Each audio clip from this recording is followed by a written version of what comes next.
Hello and welcome to BBC Parliament's coverage of election 2010. Wednesday the 21st of April saw former Independent MP Martin Bell get together with 47 independent prospective parliamentary candidates at the Frontline Club in London. They've launched an independent network to provide support to endorsed candidates who were not attached to a political party. This is an unusual opportunity for independents for obvious reasons, because of the disgrace of the parliamentary expenses scandal and the general anger and indignation of the voters. You find it expressed in the volatility of the polls, and I think you'll also find it expressed in a high vote for independence in some places, especially those constituencies where sitting MPs should have been deselected but have not. The obstacles facing an independent are obviously considerable. They're financial, they're organisational. There's the danger of being squeezed out in the horse race of the three-party or four-party contest.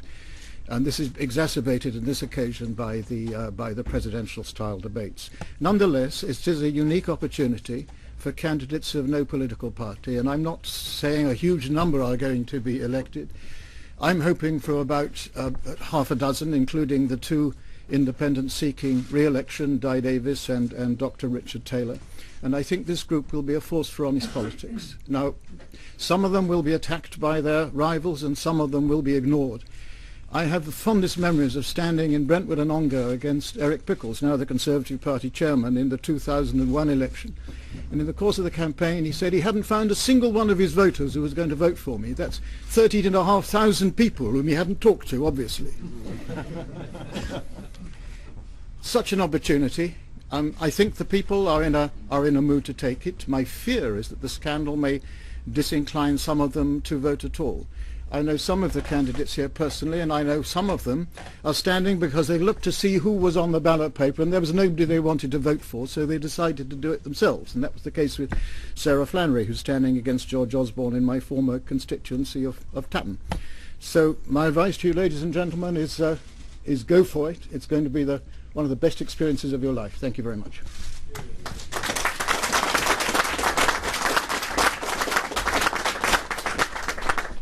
So how much more difficult is life going to be for independent candidates with the surge in support for Nick Clegg and the Liberal Democrats, do you think?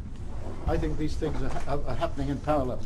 I think the volatility of the electorate, the surge in support for one of the smaller parties, the support that independents have are all functions of the same sickness in our body politic. And if all was well with a two-party system, we wouldn't be seeing the extraordinary events that we are now seeing, and I'm pretty sure that the rise of the independent is going to be part of that. Mr. Bell, a lot of people out there voting in this election will not have heard of the Independent Network. Tell us what it is. The Independent Network is a loose organisation that helps independents help each other.